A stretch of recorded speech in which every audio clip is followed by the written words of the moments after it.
Hello, And there we hello. are. Good evening, everyone. Glad to be with you. Finally made I'm it. We realized it fin- is huh?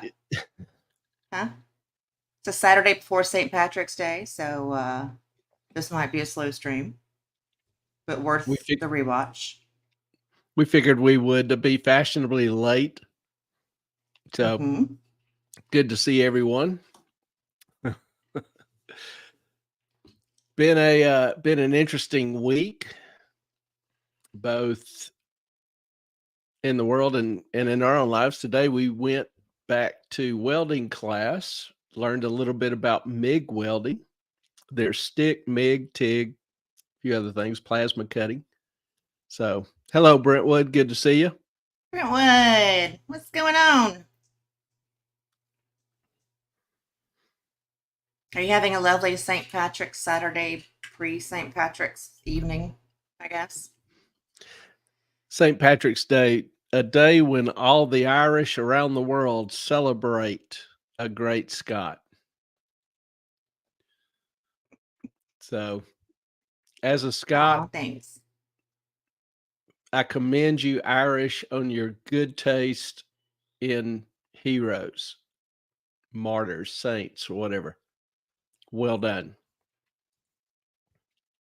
He was Scottish. Born in Scotland. Ariel. So, he did minister in Ireland, but he was born a Scot. So, Ellen, do you have the welding video? Oh, I forgot. You were gonna send it to me. Did I not And you already? didn't. Nope. You might have to airdrop it. I don't know if you're close enough to. Let's see. Yeah, green beer just does not sound good to me. I'm not a big beer fan, period. No, Do we need to get closer? I'm just going to text it to you and see how that works. Okay. So give it a minute. Will do. Yeah. Yeah. Beer, green, brown, Got it. red, white, whatever, is never just not a beer dude, more of a Scotch dude. I will have a Guinness every once in a while because it tastes like burnt coffee. And to me, that is not the worst of all worlds, but like IPAs or whatever, yeah, there's nothing there for me. Just never really developed or acquired a taste for it.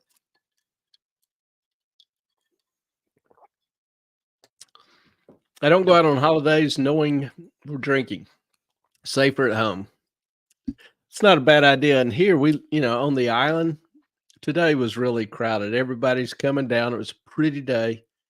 So maybe hit the beaches a little bit, go out to some of the, local establishments and drink to excess. Everybody's, wearing their faux green.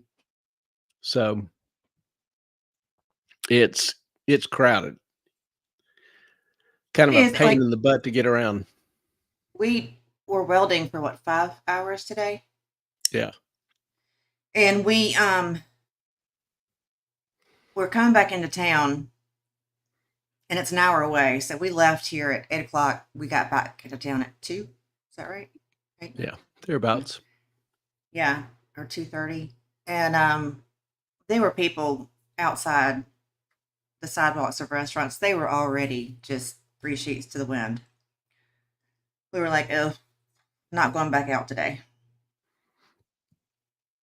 Yeah, and that's really what we do. We get everything we need and then just button up for the major holidays, especially. It just it's just gotten crazy around here in terms of the crowds, the tourists and whatever, particularly big weekends. Regular weekends are getting, a little bit difficult to get around. And part of the problem is, I was here before anybody, really any numbers to speak of. And it was like the island was on my own. Even in the middle of summer, I could go down to the beach and, 50 yards up, 50 yards down, nobody Nobody around. there.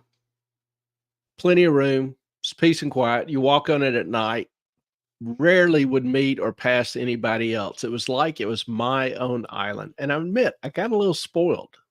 I liked that. Had all these old hole in the wall establishments and places that have been here for decades that just had a lot of character, and you knew all the locals and new people, and um, it was it was just a friendly, warm place. We had bikers, we had retirees, we had a few yuppies, we had the beach bumps, um, we had the lifers, but everybody got along so well together.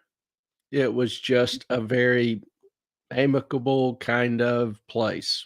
And of course, people visit here and loved it. And then they decided to all move down. During COVID, Yeah. especially during COVID. And all the things that they have loved have pretty much gone away. I mean, people moved down here without a whole lot of regard for what we would call manners, civility, graciousness, patience, whatever. Uh, don't even like Southern twang. And I'm like, and then they're leaving rather destitute areas with high taxes, bad policies, horrible schools, and coming down here and deciding that they need to tell us How to do things. how to do things, which is always kind of strikes me as a little odd. Like, So go there's some back. good people. Yeah, there's some good people that have come down. Exits that way. Keep driving. Yeah, yeah. I keep saying we need to build a fence, but I think it's just too late. We need to build a I, wall. yeah, I think it's too late. So tonight, It should be, the video should be where you can access it. It's only 33 seconds. If you want to throw that up real fast. where is it? It is in studio and it's private, so Okay. you can just pop it up. See if I can find it here right quick. Yeah, there's one of them. That's it. I put them together. They're together. All right. Well, let me redo the well-known studio screen share because there is sound involved. There it is. Can you make it full screen? Yes. Thank you. Y'all ready for this? You can't hear it. There's no sound. What'd you do? Can you hear it? No, Are you serious? I'm serious. Once again.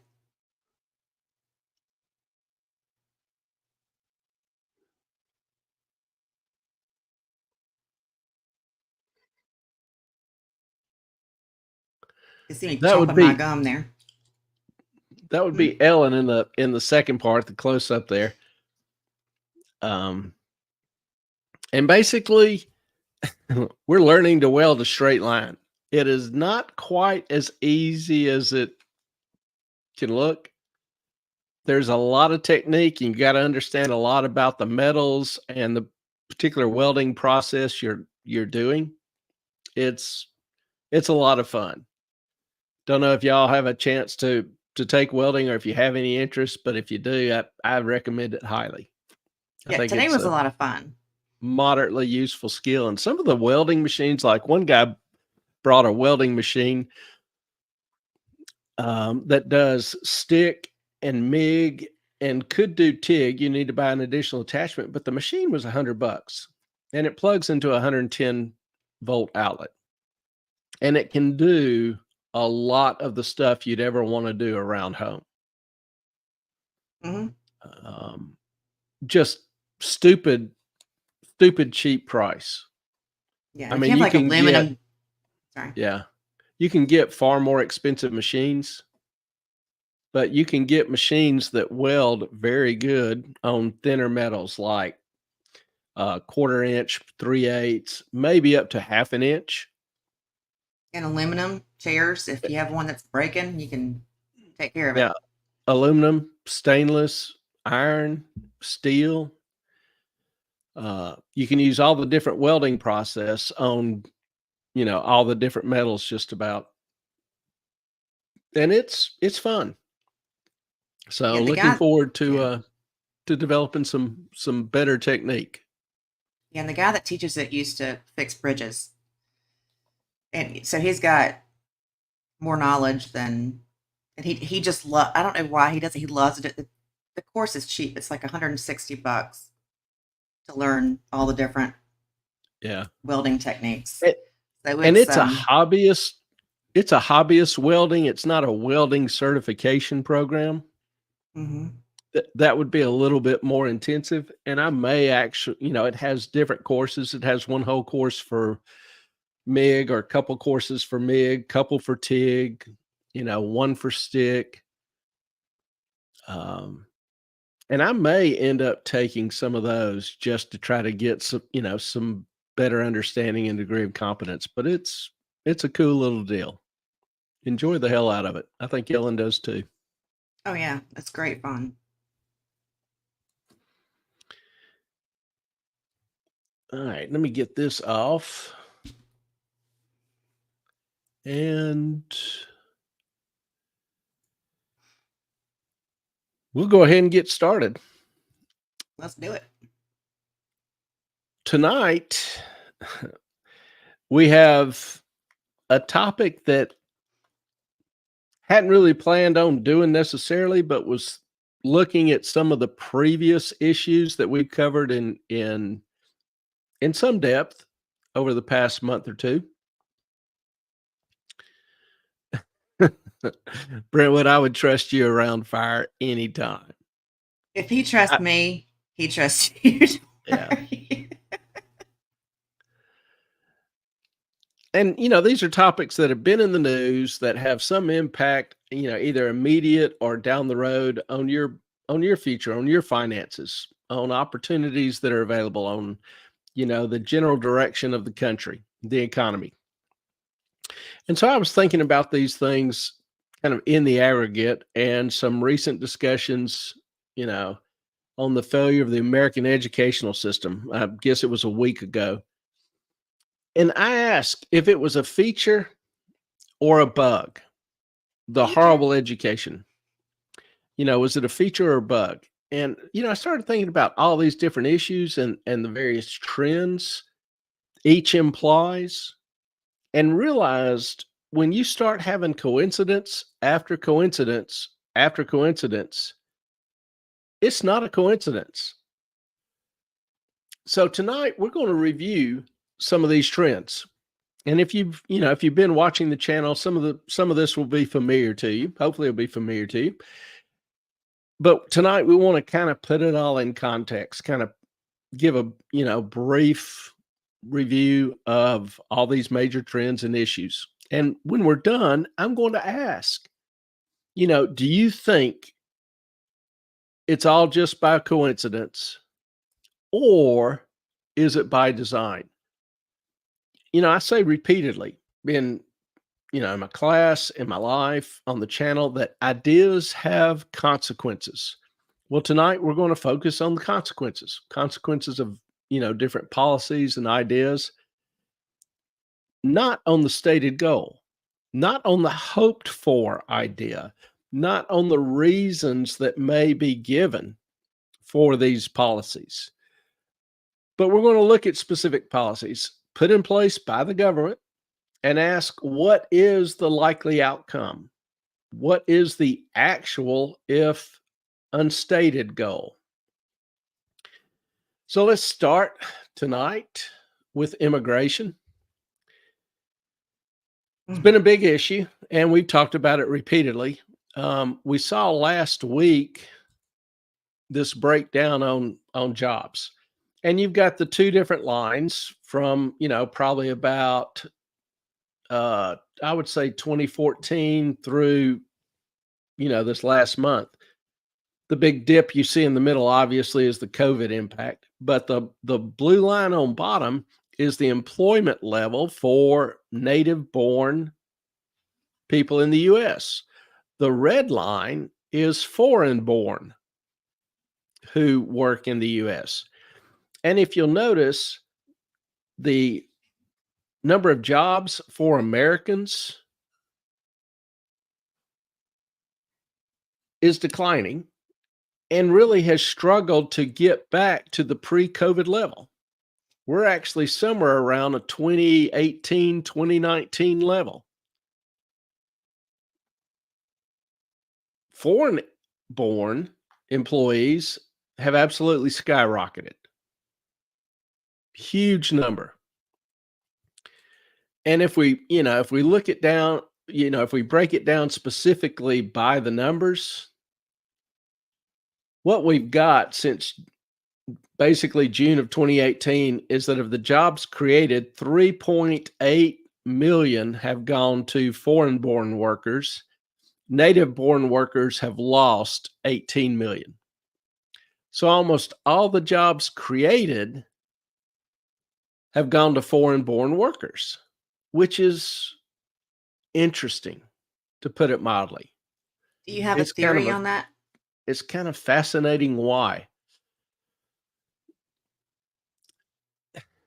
It's easier to put up the numbers than to explain why. I got to admit, I was a little bit shocked at this, I'm shocked.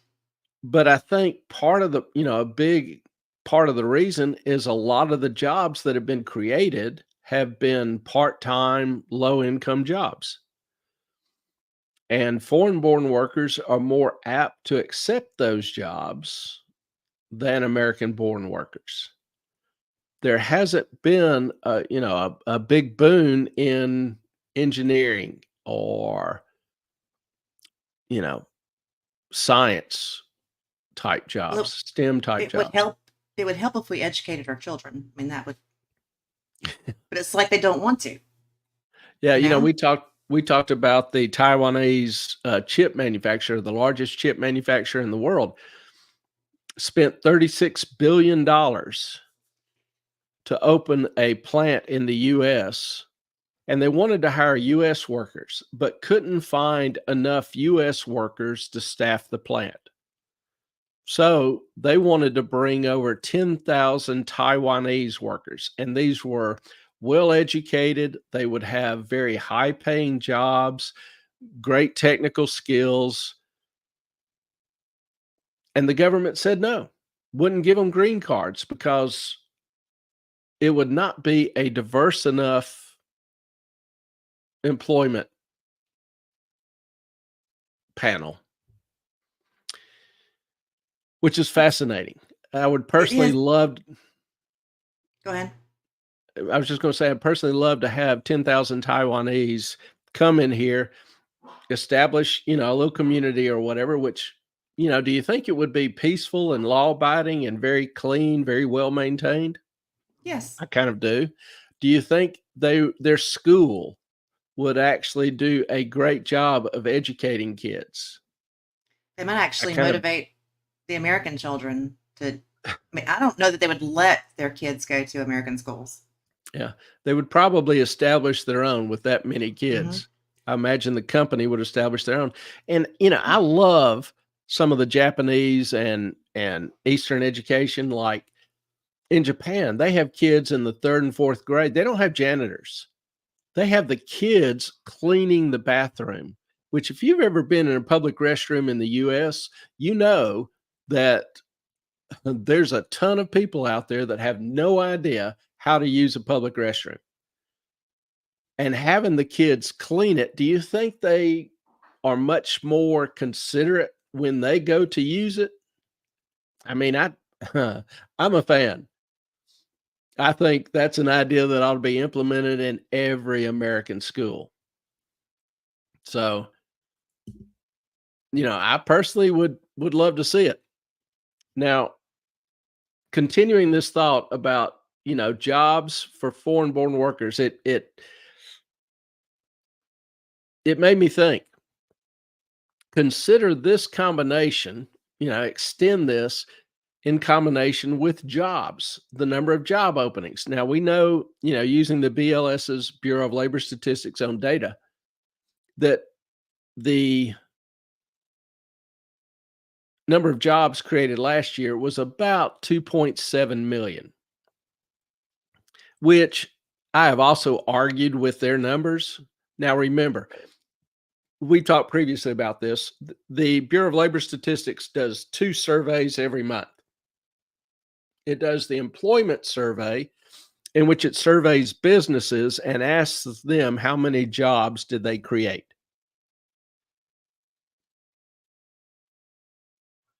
It also does a second survey to households, and it asks them how many people in the family are working. Clay, can you pop that up real quick, just in case? Pop what up? That graph, just in case somebody didn't see it last week. Ah.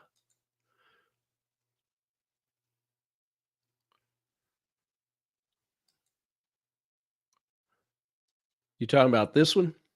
Nope, the other one. The employer versus employment. Oh, I don't have that one with me. You had it last week. Is it gone? Yeah, I don't have it this week. Well, darn, boo. So 2.7 million jobs, according to the establishment survey. Now, the household shows job losses. 31,000 last month, 350 some odd thousand in December. So they differ. They diverge. But using the more optimistic number, 2.7 million jobs created.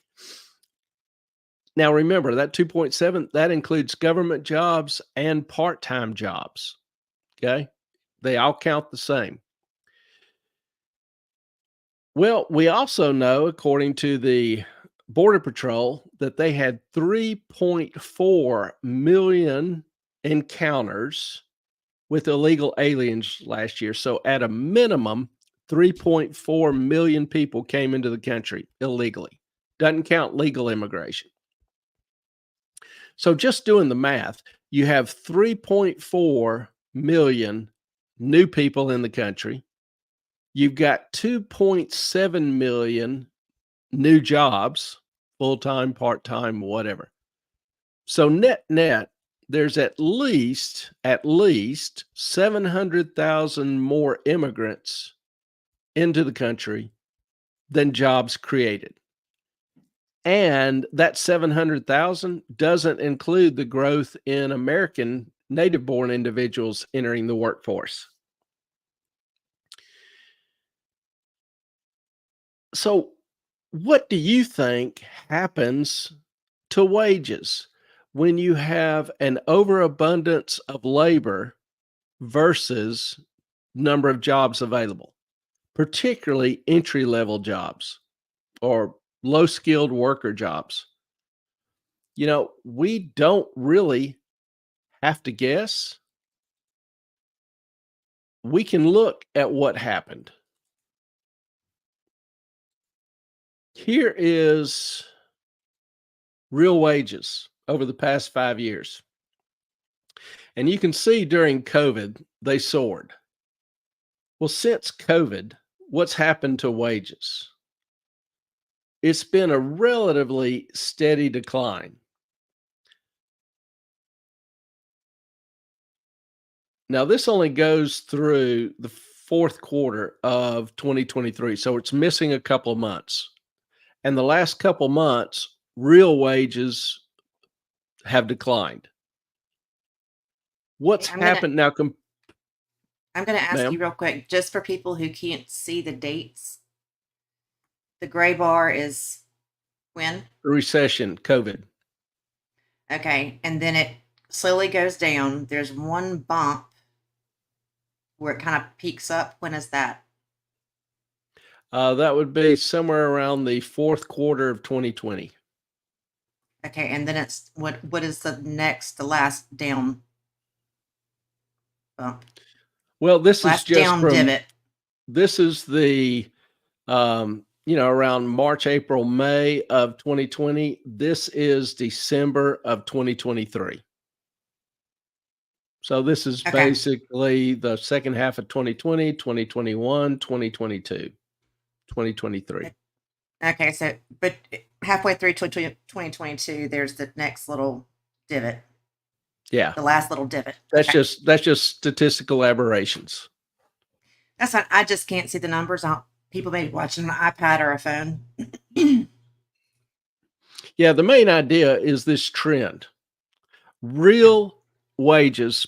Now, this is for hourly, for those who are hourly compensated, because I'm And looking non-farm. basically at kind of entry level jobs, because that's where most of these illegal immigrants, the jobs that they're trying to find. So I'm saying if you've got a increase in the supply of labor and not as big of an increase in the supply of jobs, what's the effect of that? Well, it's going to keep wages down.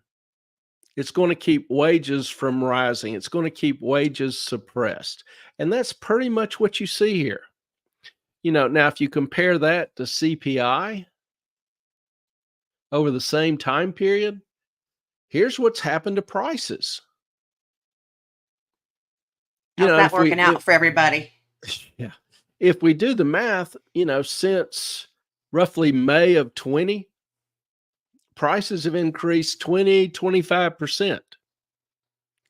Over that same time period, wages have dropped around 7%. So prices up, 25%, wages down 7%. You want to know CPI is the consumer price index. And this is for urban, so in large cities. So is that a surprise to anyone? Is it a surprise that wages have not improved? No, Is it is it a surprise that prices have soared through the roof? no. Is it Do you right? No. But am yeah, I surprised? No. yeah, do you expect different when the supply of labor outstrips the demand for labor? Okay, what we're headed toward here is the policy. What's the goal of the policy to allow huge numbers of illegal immigrants? There's a goal, there's a purpose behind it. So what is it? Is this an accident? In his first 100 days in office, according to migrationpolicy.org, Biden issued 94 executive orders on immigration, most of those repealing Trump era executive orders, Like remain Trump's in more Mexico. restrictive policies. Like remain in Mexico. The Yes, to end catch and release. amnesty, That does not amnesty, happen. Yeah. uh, you know, catch and release, all sorts of things. So when they were putting these new orders and regulations in place, do you want to try to convince me that they had no idea the impact of floods of immigrants would have on wages? No. I don't I don't think the people implementing these policies are stupid. No. Absolutely and utterly clueless. I think they have goals. I think they have ideas. I think they're trying to achieve certain things. Tonight, we're dedicating the show to saying, what are they actually trying to achieve? Man, the people I think who implemented these policies are not stupid. I think our president has got some serious issues, and I don't think he's the one calling the shots. Yeah, I don't think anybody really believes that Biden is running the country, but Mm-mm. he he's not trying to stop this either. No. And don't even go any of y'all that are saying but the immigration, bipartisan immigration, no, that still allowed 5,000 people per day, which is 1.8 million per year. And that doesn't include women and children. And So it also 5,000 men. and it also basically granted amnesty to everybody that crossed. The Border Patrol would have no way to detain them. It limited their ability to detain and deport. It was not a good bill if you're wanting to see illegal immigration reduced. Mm-mm. It basically did nothing. And only 120 days could the president, the first 120 days of the first 2 years, that can only actually be implemented, the 5,000. The rest of them, do what you want to do. Yeah, we actually covered the bill in more degree probably Mhm. about a month ago. So, immigration, jobs. What's the goal here? Do the people advocating the open borders have absolutely no idea the impact that floods of immigrants would have on wages and suppressing wages? Now, remember, tonight we're talking about prosperity. Ideas have consequences. So, does this idea lend itself to government encouraging prosperity or not? That's really the bottom line on every one of these issues that we're going to go through. So, keep that in mind. You decide. Does it encourage prosperity or discourage prosperity? How about inflation? Food inflation. Food inflation.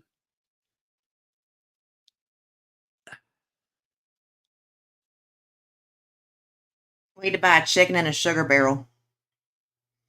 Yeah, I had a I had a graph looking at, most of the food items that you buy. Food inflation is up 25 to 30% on the different major items you buy.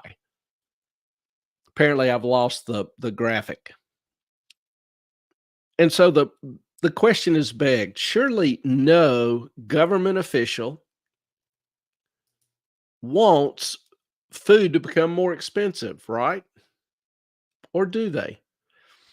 Earlier this week, the USDA, the Department of Agriculture, reported that the number of farms in America had fallen by 140,000 over the last few years. That's thousands of farms a month. Now, these are the small family owned farms that earn less than $50,000 a year. Hang on. There's the same farms that Joe Biden said that he saved, the small family farms, so that their ancestors or their kids and grandkids could continue on farming.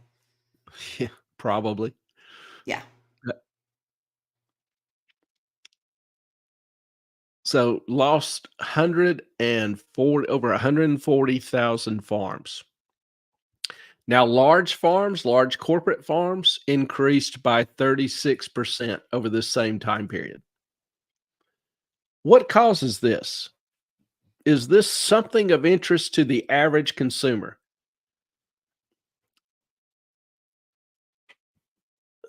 Brentwood, in my area, the small family farms are selling to developers and making bank, more cash in selling it than in farming. The Sad. urban sprawl, is responsible for some of it. I hate to hear that though. That just, we need more small family farms that produce products that are healthier, better for you, less commercialization. That just hurts my feelings. But there are other incentives or disincentives for farming. So, let's start with regulations. Farmers can't butcher their own meat and sell it to consumers. Now, it has to be, meat has to be butchered in an approved slaughterhouse with USDA inspectors there. Interestingly, foreign beef doesn't have to go through the inspection process, What? just domestic beef. What? They can go ahead and ship it to the retailers. Now, having an inspector at a plant processing, 1 billion tons of meat a year, he's not going to look at every piece. He's probably sitting in his office going over reports. This would be equivalent to having an inspector at every grocery store inspecting the produce or food stand. What is the true benefit to the consumer? People have raised their own meat and sold to butchers, for example, for hundreds of years in this country. And then butchers would, handle the retail. But that's difficult now for small farms to do. So they have to sell to a middleman who pays them a relatively low price, and the middleman gets the big markup. Other regulations, Yeah, they're okay. Hang on, hang on. So when I was a kid, y'all grew up very, very poor. My dad would shoot squirrels in the backyard and we would eat them. I don't recall anyone being there to regulate if the meat was okay or not. It was fine. We ate it. We survived. now a farmer can butcher his own meat. He just can't sell it to anybody else, That's so crazy. even if they're a willing buyer. So, Regulations. other ways government, is impacting the small farmer. Increased taxation on diesel fuel and farm equipment. New regulations, the FDA, for example, is proposed a new rule called the produce rule. It's kind of an extension of sustainability.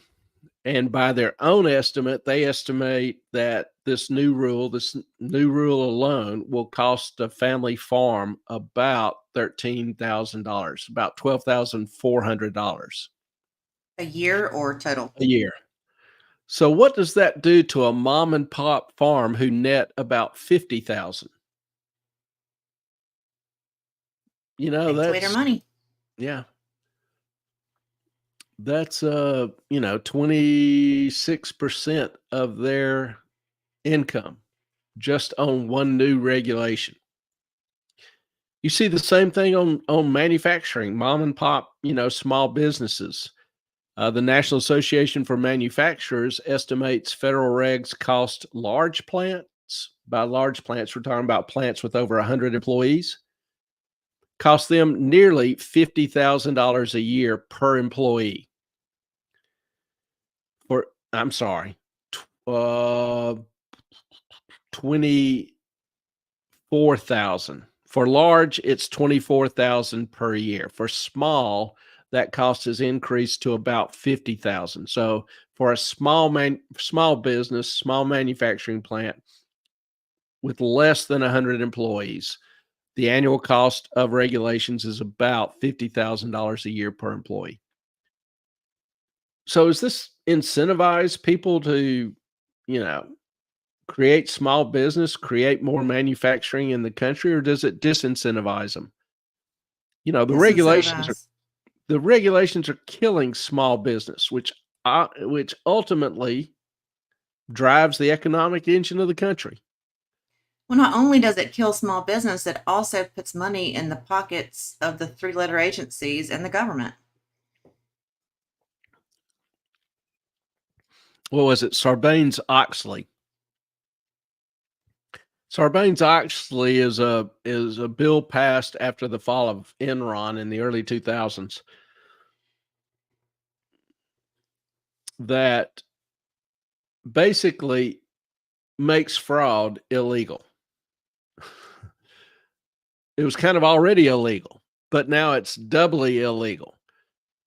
And the bill was 800 pages. And the last I heard, the SEC and DOJ had written about 20,000 pages of compliance regulations based off the 800 pages in the bill.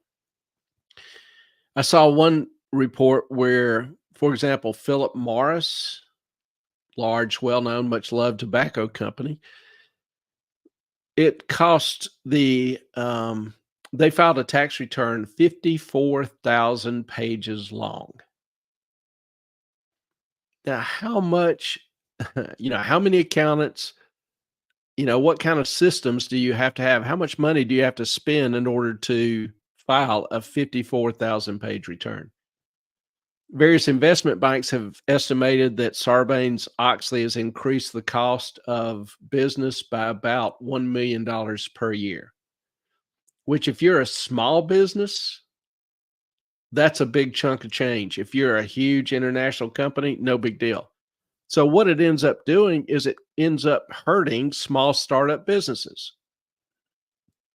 It precludes or makes competition even harder. I guess you would call that a barrier to entry. A barrier to entry. Bingo. So, does that seem to you to be in place to incentivize more competition, to incentivize prosperity, or to protect people who are politically connected? It sounds to me like it's more of creating more monopolies and more. Centralizing. Mhm. But you're not allowing people to also enter the marketplace where they may have great ideas, but there's just no way they can get in there because of all the regulations. It's too expensive, too risky. And now I they want mean, to do it to non-bank entities like Venmo, PayPal, um, digital currencies. yeah, and do these regulations impede the startup of new businesses? How likely are you as an individual willing to start a business given the current, let's just say, tax climate? Say, for example, you own a company and you put your life savings, and I actually know several people that did this, some of them right before COVID. They lost everything, but they put their life savings or retirement, $1 million, into starting it. And it produces, for easy math, let's just say $100 of sales. Well, on average, they might have $80 in expenses, labor, rent, other expenses, raw materials, whatever. So you've got a 20% profit margin. Not bad, somewhere around average. But let's take a look at how taxes impact your actual return. You take that 20%, and out of that 20% profit that you have to pay about 20% in federal taxes and around 5 or 6% state. So now after taxes, you're left with $14 or $15. Okay. But wait, your corporation has paid taxes, but that leftover amount, that $14 or $15, now is profit to you, an individual. So you've got to take that income, and guess what? You have to pay taxes on it.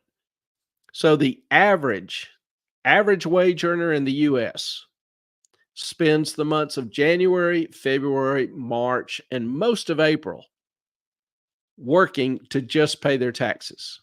So about 30%. Now after taxes, you're left with $9 or $10.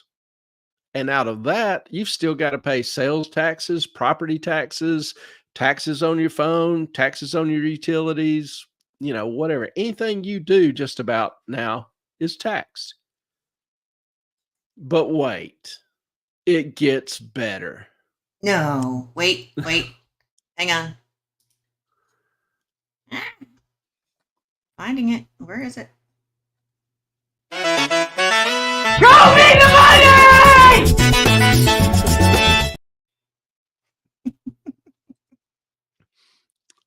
I still love that. I do.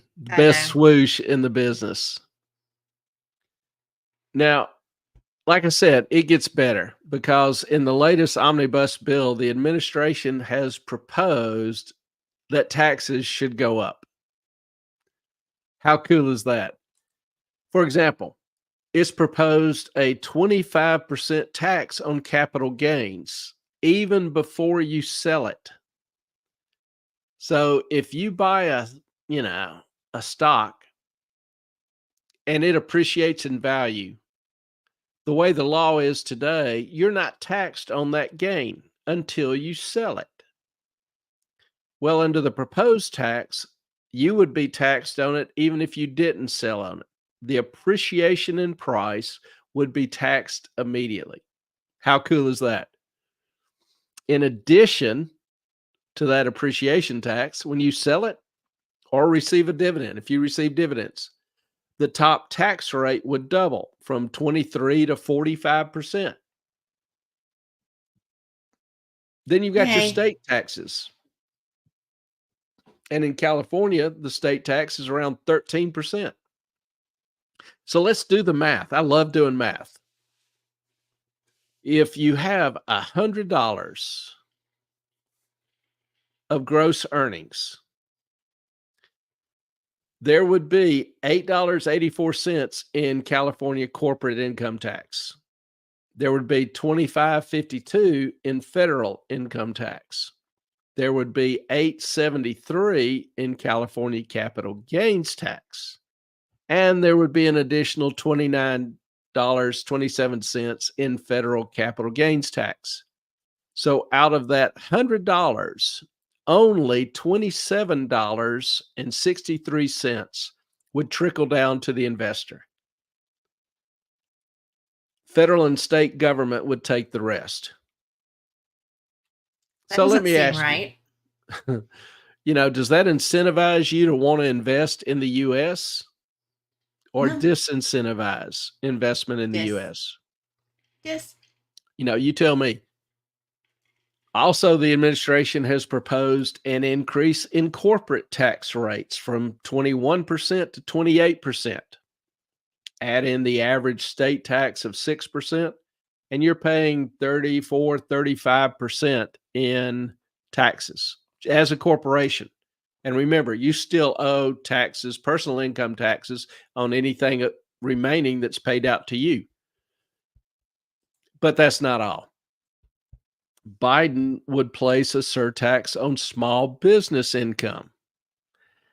Now, this is Wait, in I didn't think that businesses paid income tax. I know they have to pay the payroll tax, but they usually invest it right back in their. I'm so confused. yeah.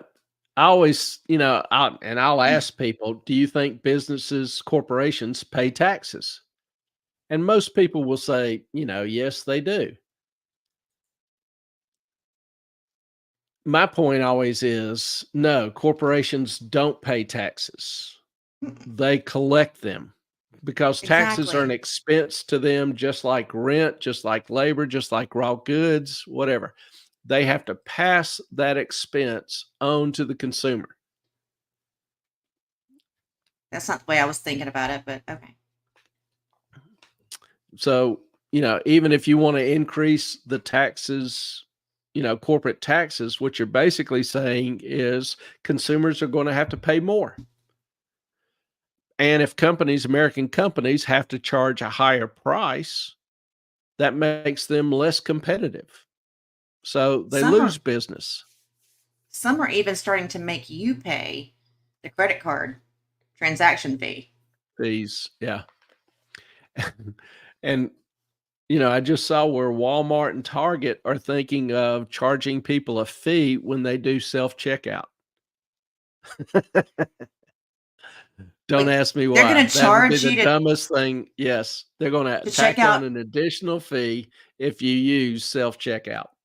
to save them salary or hourly wages, to save them employment taxes, to say what? Yeah, I don't argue it makes sense. Mm-mm. I just saw that. They haven't done it yet. They're talking about it. But Biden wants to, increase the surtax on small business. And by small business, we're talking about those businesses or individuals that make under $400,000 of income. Also, the thresholds for this tax would not be indexed for inflation. So the tax would apply to smaller and smaller businesses over time. Kind of a cool way to implement that. But wait, there's more. Yeah. Corporations would be prohibited from deducting compensation paid to top executives. right now, corporation pays wages, it can deduct that as an expense from its income, reducing the amount of tax owed. So the 28% corporate tax rate that Biden wants would be layered onto individual wage taxes, individual wages. So again, are they trying to encourage or discourage prosperity? Discourage. It would implement a tax on stock buybacks. They would quadruple it, actually. They got one passed in 2022, 1% on stock buybacks. That would be quadrupled to 4%. That would be if the company buys back their own stock. Right. They have to now Okay. pay 4% of the gross in additional taxes. 2 years ago, many of you will remember a big debate about Biden trying to increase the size of the IRS. He signed a bill into law that increased the amount of money going to the IRS by $80 billion for them to hire new IRS agents. Obama's own IRS commissioner, Kuskian, stated, "I'm not sure they can efficiently use that amount of money. That's a lot of money." Well, if he only knew. Biden in this bill has now asking for an additional $104 billion to add more agents. He got 80 billion 2 years ago for more agents. 80 billion, that is a lot of money, would be hard to spend. Well, screw that. We'll just go ahead and ask for an additional 104 billion. What else? Oh, Biden has agreed, or in the bill has put in a provision to amend the tax code to allow taxation of company activities in lower tax countries, which have been deductible. But the OECD, the bureaucrats at the OECD came up with this provision and are trying to get, Western countries to adopt it, which Biden has agreed to. And it basically takes tax policy out of the hands of American representatives and government officials and puts it in the hands of the OECD bureaucrats in Paris. That's kind of cool. Of something probably a little bit more personal and interesting to most people would be that the bill does away with the Trump middle class tax cuts. It allows the tax cuts to expire next year. And this applies to individuals and families earning, again, less than 400,000 a year. It's estimated to be worth about $2 trillion over the next 5 or 10 years. 10 years, I believe. So if you're, a middle class earner, expect your federal income taxes to go up. Not only that, there is a tax increase on estate taxes on unrealized gains. Right now, if you buy stock at $10 and you die and it has appreciated to $50, your heirs inherit that stock without having to pay taxes on that difference. Well, that ability to have a stepped up basis would vaporize. It would be no more. They would have to pay taxes on that increase in value. And as I mentioned before, the tax would be extreme. This kind of estate tax has also been highly destructive to small farms because, kids might inherit, 500 acres that they farmed, but maybe a city has grown and the value of that acreage has increased from a couple $100 an acre to 5,000 or 10,000 an acre. Well, so they're inheriting property worth millions, quote unquote. So for them to pay the taxes on that they owe, they have to sell it. They don't have the cash. They have an asset which is valuable, but there's no cash to pay the taxes. So you've seen a lot of farms having to be sold. So again, bottom line, does any of this sound like it's an incentive for you to prosper? If you have the opportunity to make more money in the future, who benefits from it? Your family or the government?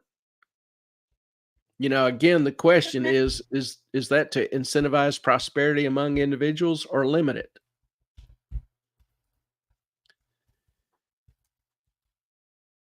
So what else is going on in the world? Well, I often say chaos is increasing. Well, thinking about it, you've got Haiti, you've got the Ukraine, you've got Israel, you've got the potential with Taiwan. In Israel, the administration started out backing Israel, but now is hawking, uh, the Hamas line and pressuring Israel to discontinue operations, to accept a ceasefire, to, not advance any further, which is exactly what Hamas wants. Haiti, Haiti's just blowing up. They have rejected a US backed Mhm. politician, which the US installed years ago. And they rejected him for a cannibal barbecue king. The guy and his troops are cannibals. I kid you not. Ukraine. Ukraine is a hopeless war that's just butchering the young in Ukraine and Russia. And spending a ton of our money in the S- meantime. Spending a ton of our money. We did not have $8 billion to build a wall, but we've got $150 billion to fund a war in Ukraine.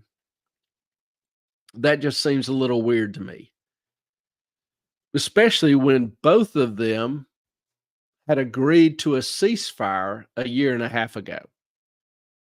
Oh, hey. Hey, Whiskey, how you doing?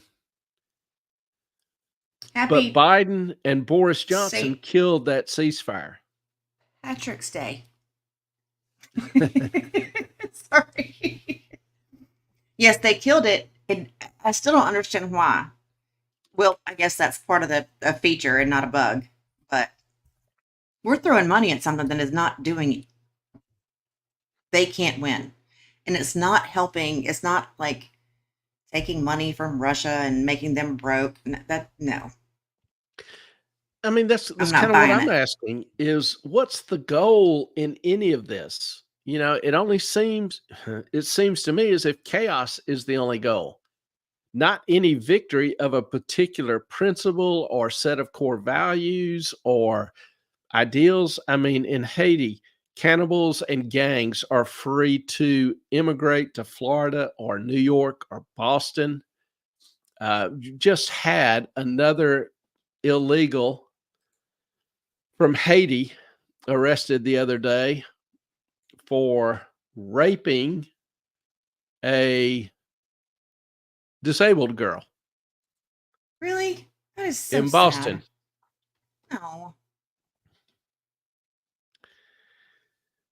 He was let in 30 under an administrative program which allows 30,000 illegals every month from what? Haiti, Nicaragua, Venezuela, and Cuba. When is this? He flew to New York in June and was living in taxpayer funded luxurious hotel room in Boston. That But hotel? that hotel. So the Oh, guy was living in a four-star hotel in Clay, Boston, courtesy of US taxpayers. Clay. Brentwood's got some. R word Clay. Which one? Oh, okay. Sorry. She's trying to help you out here. Yeah. God knows, I've pissed YouTube off a few times, Who but thank us? you. No. Yes, thank Yeah. you. Thank you, Brentwood. So, I'm like, I want to know what's the goal here with foreign policy? Is it, the limiting of some great moral evil war? Oh, wait, that's only in Gaza. It's not in Ukraine or Haiti. Is it to foster peace and stability? Oh, hell no. Is it to support our allies? Well, again, hell no. There's just no rhyme or reason I can see. It simply looks like to me, and tell me if I'm wrong, it simply looks like to me that chaos is the goal, the desired effect. I'd love to hear reasons why our foreign policy shows such inconsistency. I really would. You mean like sending the 60 million to or releasing it to Iran? Yeah, exactly. A country that has literally been at war with the US since Ayatollah Khomeini took it over and took American hostages captive. They continually, whether it's in Lebanon or Iraq, have killed American troops, either by direct action with their Quads force or via proxy wars through Hezbollah. Why are we sending them cash, untraceable cash, to use It, however they want? I just don't get it. I Cater freely has got admit. it. Cater's got it, and I'm sure they're only spending that cash on humanitarian relief. I'm sure. Well, Absolutely sure. Biden just I knows it's true. mean, where does Hezbollah get the 5,000 rockets it launches into Israel? Who buys that for them? I wonder where they get the money from. But, what's the goal in our foreign policy? I honestly have no idea. I And do. I've tried to search for one. I do. What? You will own nothing. You will eat bugs. Everything will be delivered to you, and you will be happy. Yeah, you forgot one of those major tenets. The US will no longer be a dominant leader in the world. Are we now? I think You we're a know, joke now. we're getting there, if not already. But the goal, chaos. Convince me I'm wrong. Last week we talked at length about the failure of the educational system in the US. I use Baltimore as the latest example, with 23 of the 32 city schools having zero, zilch, nada, none, having zero students proficient in reading or math. Over 40% of the students in the system failed to test proficient in math at the grade level. That includes their best schools. At their top 5 schools, only 11% of the students scored proficient. And the most interesting thing to me, the president of Maryland State Senate, guy by the name of Bill Ferguson, stated, "It's not acceptable where we are. That doesn't mean the entire system is broken." Yes, yes, it does mean the entire system is broken. Instead of being outraged at the absolute failure of education, the leader in the state, the leader of the majority party in the state, is making excuses. So you tell me, is it a feature or is it a bug? These kids have been failing for decades and nothing at all has been done. Not a damn thing has been done. So you tell me, is it a feature or is it a bug? I, Baltimore, is this unique? no, Is Baltimore unique? Well, take Chicago. In 55 of Chicago's public schools in 2022, not a single student tested proficient in math or reading. And Chicago spends $30,000 a year per student. Do the math. Last year, the Illinois Board of Education released 2023 data showing the same results. And they pointed out the problem is more acute in low income students, inner city students. Nearly 83% did not meet proficiency at grade level. Now, this has been going on for years. Have there been any changes made? Take a guess. Take a big guess. Negative. Not a single damn change. It's like, oh, well, we expressed sufficient outrage. It was recorded in the papers, and then everyone goes home and waits for No, next year's continued no, fail. no. Then they hired more administrators to fix the problem. Practical reality. Is what it is. So let me ask you, do you think Baltimore, do you think Chicago, those are unique? Those are rare examples? Nope. Well, hell, how about Atlanta? Seriously, 74% failed to score at grade level, failed to meet proficiency. Do you think Baltimore, Chicago, Atlanta are unique? Hell, I could do this all day long, just going through most every major city. So you tell me, are the students being prepared to succeed in this world? Are they being prepared to prosper? Or are they being prepared to fail? To be Let me ask content you. with failure. Let me ask Go you ahead and ask me. this. Thank you. Do you think that teaching 5, 6, 7 year olds that they might not be a boy or a girl, is that a bug or a feature? I mean, it appears to be the only thing that the schools can successfully teach, because reading, writing, and arithmetic just seem to be too much for them. Well, do you think that if a child is emotionally confused about their being, is that a great way for them to learn other things? No, not at all. Not at all. If they have no confidence in who they are, they will never be able to figure out what they can be.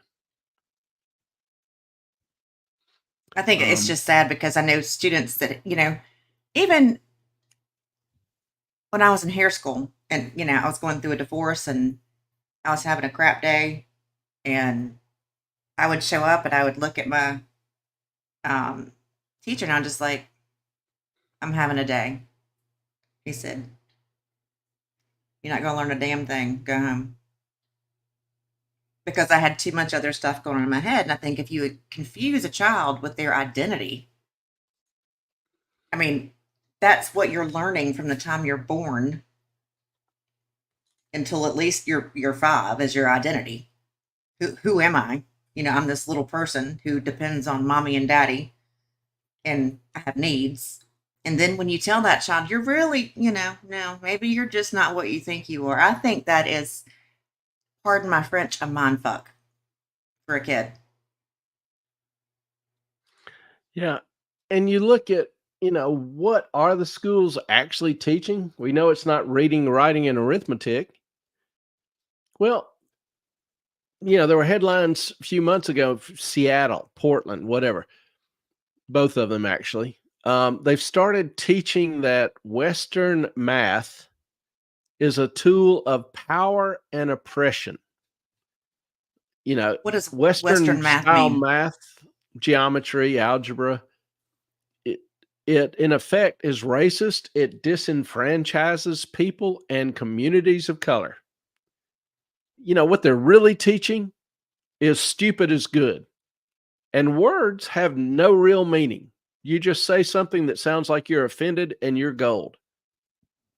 And I'm sorry, but 2 plus 2 equal 4 is wholly independent of race. What isn't devoid of race or racism is expecting and accepting kids with more pigment in their skin that they don't have the same abilities or potential as other kids, be they Asian, white, or whatever. It's convincing them that academic success is wrong. That's Well, absolutely racist. but they're convincing the Caucasian kids of the same thing, that they should feel guilty for success because they're white. They're doing it to low income schools. Yeah, so it doesn't matter what race you are, you're screwed. Yeah, but I'm talking about the Western math is racist Oh yeah, idea concept here, not just, all things in general. Talking about how that idea, teaching that idea, that construct is absolutely racist. It's trying to keep low income kids, primarily black kids, on the plantation with no hope of ever leaving on their own. That personal discipline, that a strong work ethic, that respect for other people, that respect for property rights is a moral wrong. That it's racist if you embrace any of that. Now, tell me, what's the expected outcome of that idea? Do you think it's going to promote equality? Do you and think kids unity. trained in that mind, in that thought process,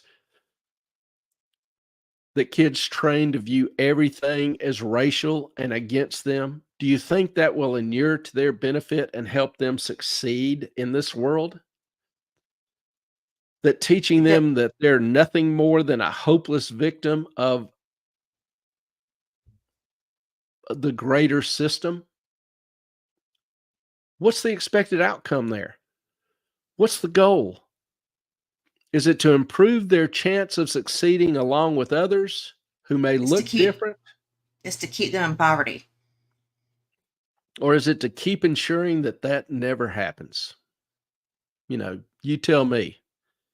What's the goal there? What is the real goal there? And you can go on. It's not just the mental aspect of kids. Look at the physical health of kids nowadays. And what are kids encouraged to do as far as their physical health? Our society and educational establishments, what does it encourage in kids?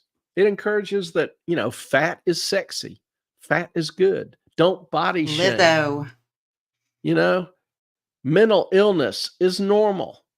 Take a pill, play more games. We'll adjust the educational system to the way you learn or don't learn. It goes on and on. Kids are now the experts, and everyone around them has to adjust to that kid's preferred lifestyle choices. Just saw a little video where the Department of Defense estimated that 77% of the young men in this country are ineligible to serve in the military due to obesity, mental illness, lack of education. What's the bottom line on that? If we fight a war, we lose because we don't have enough troops. We don't have enough men to serve. We can't expand the ranks. Now, tell me, throughout history, how many countries have secured a prosperous future with a weak military? Are we getting stronger or weaker? What's the trend? And We're what gonna does that have imply for the future? we're either going to be completely crippled, or the only other option is that we get stronger. And apparently the trend is that more young men are starting to become conservative, which I think is a good thing. The saying, you say it all the time, strong men or weak men do the thing. You know it better than I do. Do the thing, the Clay. the old adage is strong men create good times. Good times create weak men. Weak men create hard times.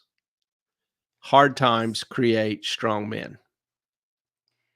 So I think the generation before this, I guess the millennials, were just all in on the fifis and the things. And I think this new generation coming up is going, no, mm-mm, no, this is not going well. Now, they had really good, strong male role models, or they're just, their male instinct is just, this isn't right. I'm not sure which. Oh, you read that too. Cool, Brentwood. Let me get my mouse to work.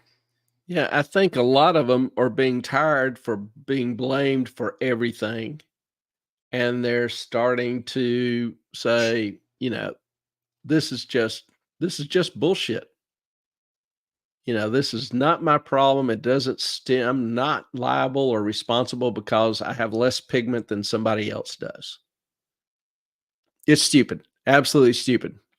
The funny thing is, though, Clay, is that younger women are more liberal. How's Yep. that going to work out? We shall see. I mean, when I've been married to someone who was liberal, it there was just it just didn't go real well. I don't know. Yeah. Yeah. I'm also seeing, kind of an increase in women that are choosing what they call trad wives, traditional wives, who do want to take on a more traditional role. There's any guys out So there who want someone who wants a traditional? Yeah. Anyway, sorry. yeah, there's definitely some shifting of the currents going on, and we'll see how it all shakes out. But in terms of the policies, you know what what's the goal of that policy to tell fat kids that it's okay to be fat and to get even fatter, and to create foods which encourage obesity and diabetes and poor health and additional health complications, or to It's to always kill say them. if they have an emotional moment, just throw pills at them and say you don't need to learn how to properly channel and control your emotions, you just need to take more drugs. And there are people out there that do need the drugs, that have, bad chemistry upstairs. And I understand that. My undergraduate's in biochemistry. And I understand that, reasonably well. And I'm not knocking those people. What I am knocking is a culture that turns to pills first over personal discipline, and trying to medicate irresponsibility When you're and medicating them at selfishness. 5, 6, 7 years old, I mean, and then so you're changing their brain with these medications, and then you're telling them they could be boys or girls. Who knows? Now let's learn reading. Sorry, back to my point before. No, that's okay. So, the idea is, what's the policy? What's the real goal of the policy? Does this encourage, are we more of a target for our enemies or less of one? Are we getting stronger or weaker in the world's eye? If we are getting weaker, does that encourage or discourage foreign capital from investing in the country? Or does it encourage it to go elsewhere? What's happening to the dollar as the reserve currency? We talked about that at some length in previous shows. So as the dollar weakens, as the military weakens, as our foreign policy becomes more chaotic, what message are we sending to the world? Is this a good place to invest? Are these, the kind of people and society that you want to invest in? Or Can I, are people around the world looking at our society and going, y'all are crazy? can I add a little something to that? Sure. And the fact that we released most of our reserve oil to lower gas prices, military reserve. Like this is how can this not be on purpose? How are they not just trying to bring us to our knees and make us totally dependent on government? Yeah. Are they encouraging prosperity or discouraging it? Discouraging it 1000%. You've got other things like the federal debt. Just last week, 4 days last week, we borrowed over $100 billion. $100 billion. That's at a rate of $5.2 trillion in borrowing a year. We're on target this year to hit about 3 trillion in deficit. Now there's some in academia, even some in academia that are speculating that this may give rise to a debt crisis. A debt crisis. If you remember 2008, debt crisis can be pretty bad news. It can lead to bank failures. It can lead to a stock market crash. It can lead to more joblessness. It can lead to higher foreclosures, all sorts of issues. One thing that it can lead to is more inflation. As the government spends more and more, the Federal Reserve, has to print more and more money to cover the spending. Now, we know via history, and we've talked about stable money, hard money, soft money before. We know that stable money that holds its value, is essential to economic prosperity. A nation wrecked by high debt and an inflationary currency is a highway to perdition. Individuals have little or no chance at a prosperous future in such an economy. That's not even an academic debate. And academics, we can debate most anything, take either side of any issue and come up with all sorts of fluff and thunder. So the question is begged, do the ones in DC making this policy know about this unkept secret? Do they have any inkling of history and the effects of a soft, highly inflationary currency? Are they completely unaware that throughout history it's impoverished people, its own people? And, what are they thinking? What other outcome can there be? Seriously, what other outcome can there be? So is it an accident? Do the consequences of the idea matter? We're about to be joined here by little stars. My yeah, standing up for 5 hours on concrete will mess with your feet and knees when you're my age. Okay, no, you can't get up here. He was scratching at my door too. Okay. Come here, goofball. So, is it an accident? Say goodbye. Do the consequences of the idea matter?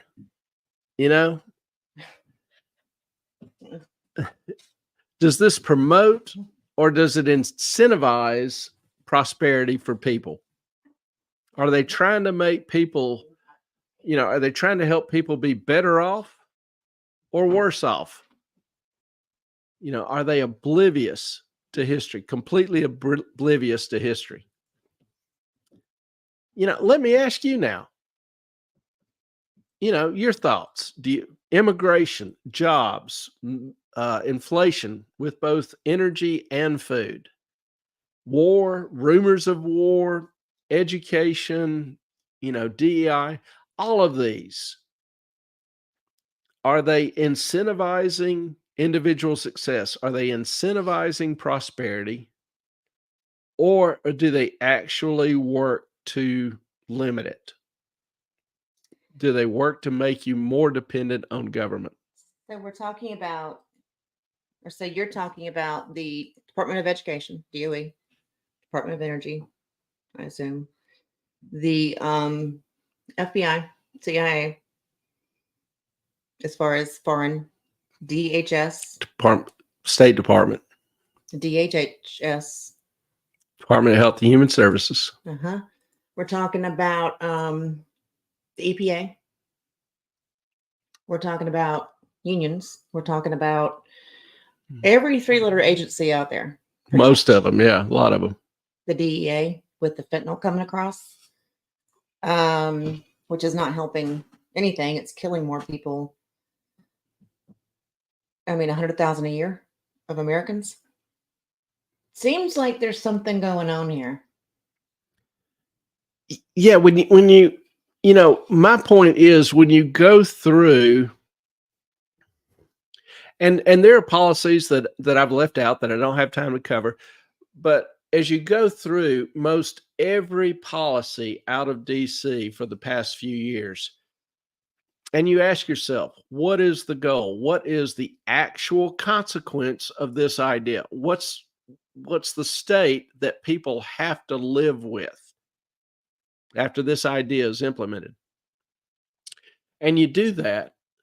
And as you go down the list, much as I've gone down the list tonight, and you ask, is this really aimed to help people be more successful, or is it ultimately designed to make them less successful?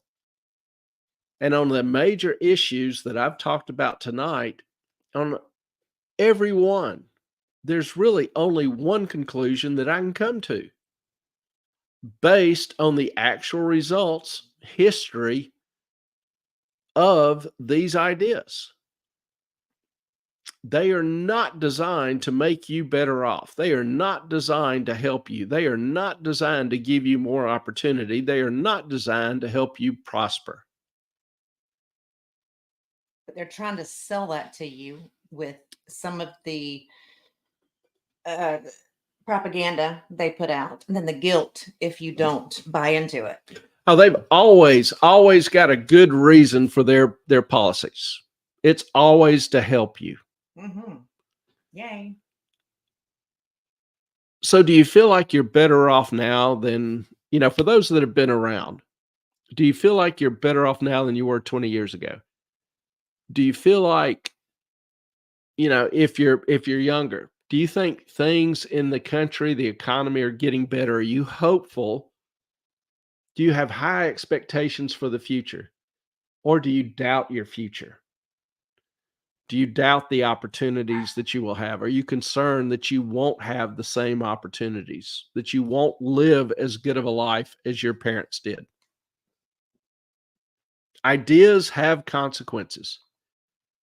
And that's what we want to focus on, is not the glory of the ideas, not the stated objective, not the hopes and dreams.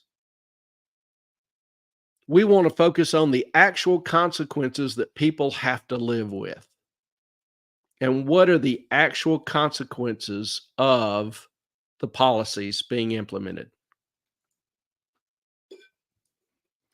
Jane Post, nope, I'm concerned they are trying to destroy the country.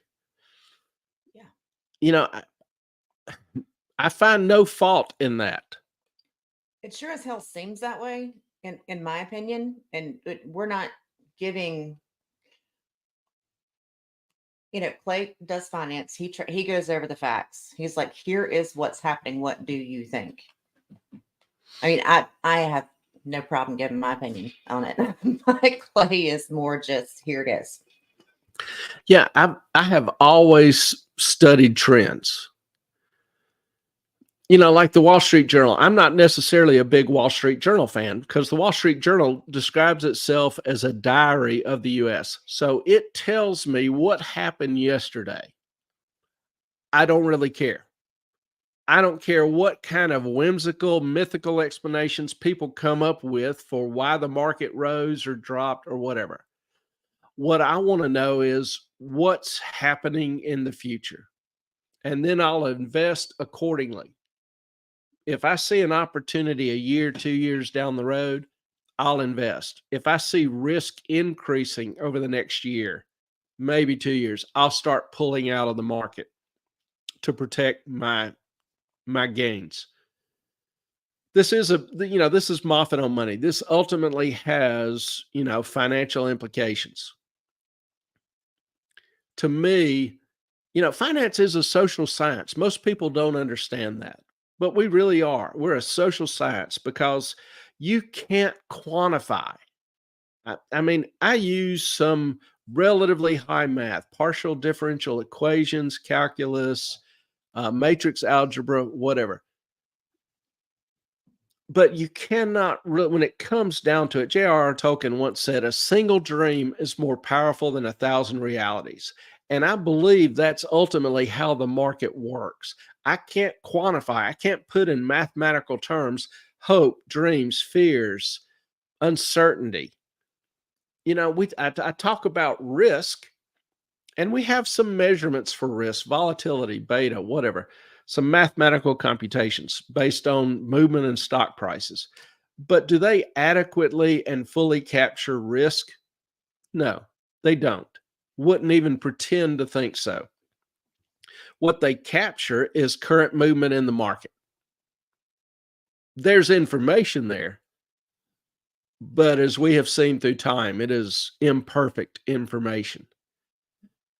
So I look at trends in industries, in society, in politics, in world events, in macroeconomics, in microeconomics, in cash flows. I literally will visit 50 different websites a day to read through articles and information and blurbs, whatever. He's not kidding. Yeah, Yes. my living is information. Have always made my money off of information. So I've always sought information. That doesn't mean my knowledge is perfect or complete or my thoughts are perfect or correct. I've been wrong many times, but I'm pretty damn comfortable with my track record for the past 40 years. And so I have no qualms at telling people, I told viewers of the channel, I got in the market in, what was it, October? And the market, had a good 3 or 4 months. And then I started becoming increasingly concerned about systematic risk in the economy, and I got out a month ago. And the market has basically chopped water or fallen a little bit. If I hit the market bottom to invest, if I hit the market top to sell, that's luck. Nobody is going to be able to time it perfectly consistently. But I do believe looking at, sufficient large picture trends can give you better information, better sense of what's going on in the world and what will be ultimately reflected in the market. The timing's not perfect. But if I see risk increasing, if I see chaos increasing, if I see bad fiscal and monetary policies increasing, that's a time for me to reduce my risk in my investments. So we spend a fair amount of time talking about some of these ideas in the aggregate and their impacts, because ultimately I believe it will help you make better decisions. We'll also talk about practical realities like redoing a video on beginning investing. And we'll someday. Yeah. Someday. And we'll talk about, I'm probably about to do a short on the best, cities to retire to, or the 5 worst cities to retire to, something like that. And we'll talk. Carolina is worst, and Tennessee as well. Brentwood is awful. You should not go to either one of those two. And we'll talk about, practical financial issues as well. But a lot of the live on this show is dedicated more to the current reality and what's going on in the world. And we also, if you guys have like specific questions that you guys want us to cover, topics, you're like, I saw this on the news and this is what is this about? Because as I told Clay a long time ago, I said finance is sort of part of everything in the world. I mean, we just covered education and military and APA and EVs and all that stuff. It's all finance related. So Yeah, well, if you send us on X, DM us, let us know if there's just something that you really, really, really want some information on, and we'll be glad to cover it. We do Tuesday night Q&As, and if submit your question after Tuesday, we'll cover it on Saturday. Not a problem. I mean, we want you guys to have the information that you want. That is why we do this. Yeah, and we've got a very cool little family here, and we enjoy it. We enjoy the friendships that we have made, the fellowships that we have. We just had like a little book club, and but we're always willing to try to discuss those things that are most pertinent to you. So, Jane, I will do retirement cities soon, very soon. Do a little short. So keep an eye out on the channel. And if you've got anything else that you'd like to see or questions you've got, let me know, or come on by Tuesday nights. 7 o'clock Eastern. It's Q&A. And if you would DM, just so we make sure we have all the information, relevant information that we need to answer your questions, that's also a cool deal. I know, Brentwood, right? Yeah, it's I'm actually looking at land in East Tennessee and Western North Carolina, somewhere up in the mountains. We're near Jane, to it. Jane, thank you. Thank you for joining us. Welcome. We appreciate you coming by. Really do. So, the questions on the table. What Brentwood, I don't think your advice is sticking. Tennessee is kind of appealing. One, because there's some land available, particularly in the eastern part. Secondly, no income tax. Shh.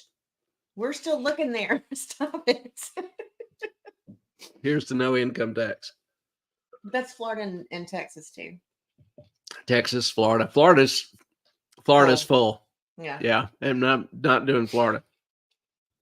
The humidity, the hurricanes. I mean, they are right in the smack dab in the middle of a path of hurricanes.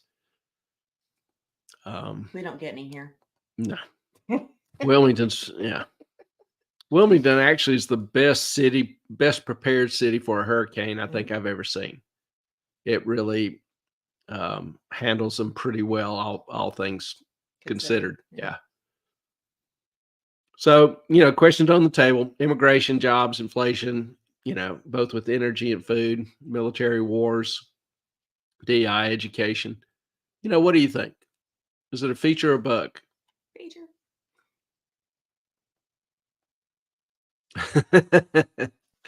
We ought to just have a little community, pick an area and have a compound, like a little. Yeah, I don't know about a compound. That sounds a little bit too. Moffat on Money Village. Mom Village. Mom Village. Mm-hmm. Mom Town. There's actually in the library at school an area that they call Moffatville, and students will go there and study or whatever. I've gotten a few pictures from some of them. It's kind of funny. You've gotten some phone calls and taken some donuts and coffee up there too. Yeah. So, but yeah, Tennessee's looking good. Decent climate. Up in the hills, you can get enough of the cool. You can see the change of seasons. That's appealing to me. I want a nice view off the front porch and sit there and nurse a scotch, watch the sunset, smoke a cigar on occasion. Yeah, that's a good way to spend my remaining years. Do a little traveling. You ain't gonna die tomorrow. Easy. You never know. Rapture could come. Only if I can. So, or you kill me. Yeah. So if the rapture comes and Ellen's left to do the show on her own, I hope y'all continue to cheer her on. That would be a disaster. Oh, Jane, we just stayed. Jane's post. Yeah, we we actually just went up to see her grandfather, and we Mhm. stayed in a little tiny home.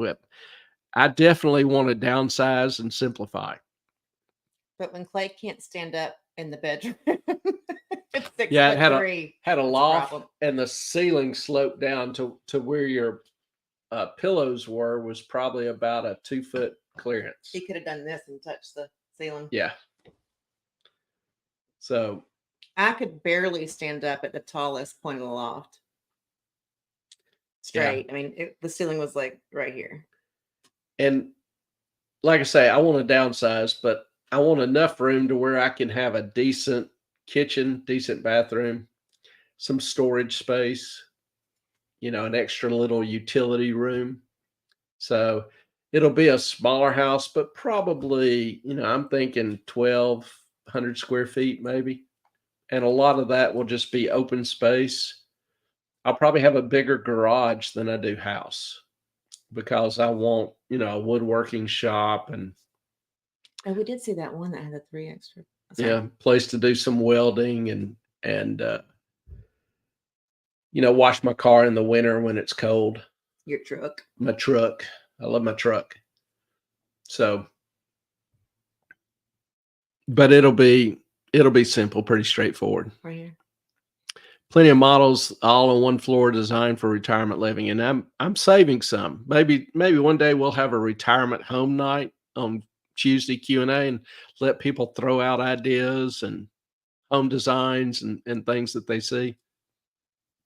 But yeah, in Brentwood, I want property that has water running through it. All right, Brentwood, if you see anything in East Tennessee, okay, that has got either a lake, a creek, or a pond that's over 10 acres and has just enough of a house on it or more, let me know. Yeah, I want moving water. I want to have access to fresh water in case I need it. Even if it's a river or creek, a bold creek, year-round creek. I'd like for it also to have a mountain spring, freshwater spring, but that's a little hit or miss. Every time I try to find something for him, he's like, but I want this too. Yeah. Like, Oh, I'm picky as hell. I make no bones about it.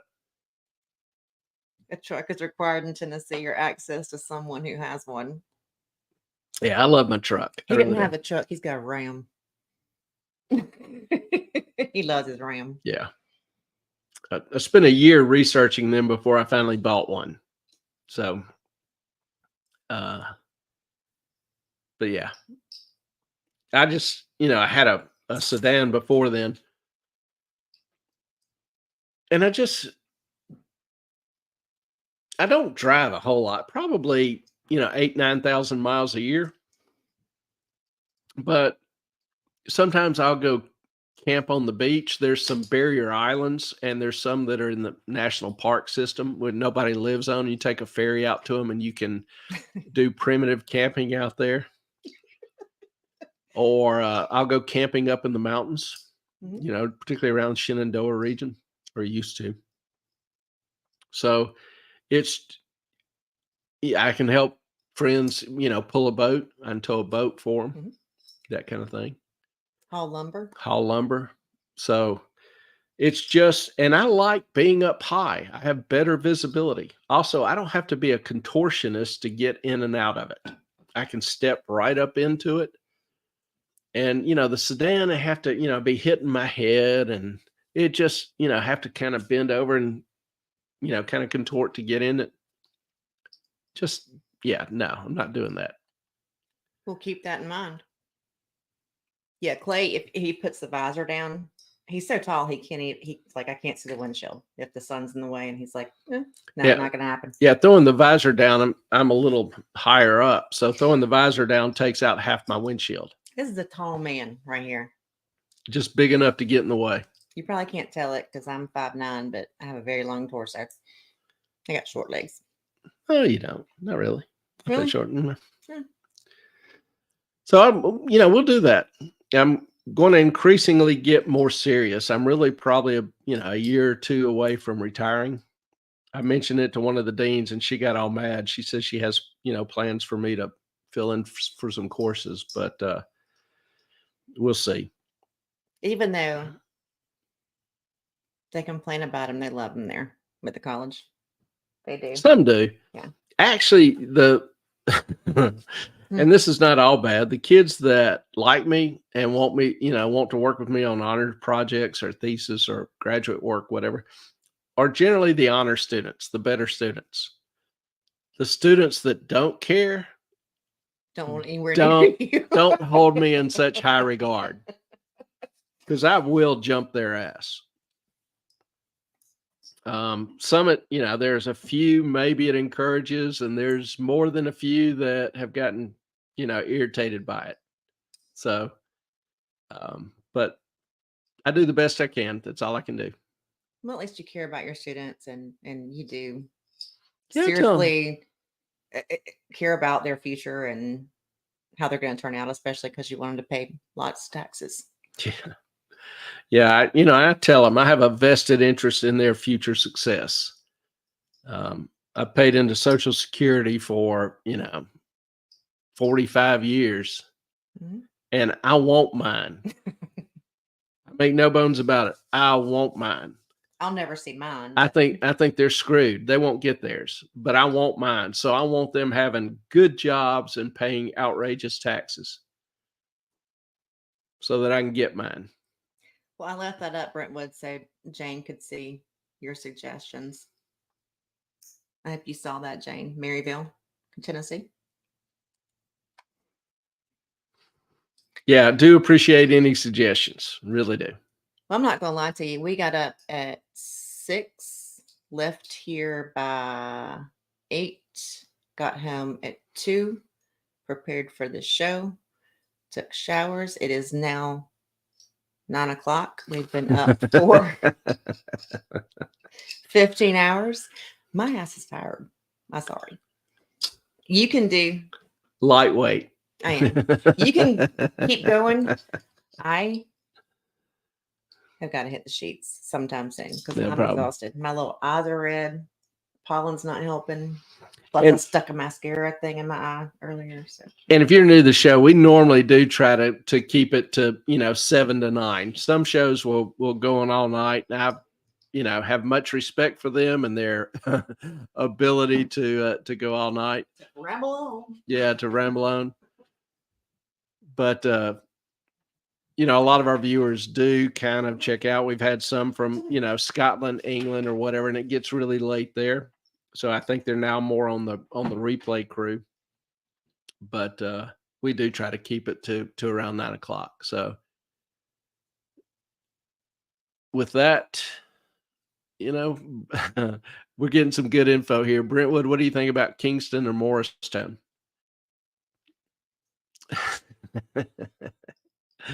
Brentwood, I like those two. So we've got some suggestions here. And like I say, I'm really, about to start to get serious on this hunt. Actually found a auction. There's 600 acres being auctioned off. Most of it's in a conservatory. You can only build on about 4 acres of it. And it may go for somewhere around, I was talking to one guy, may go for somewhere around 500 an acre, which for that size block and in the area, that's not a bad price. But don't know that I'm ready to move yet or, do an auction. But good news is, I know what I want, know what I'm looking for, and I think there's some opportunity, or will be some, over the next year or two. And prices may even get better if things blow up in the economy.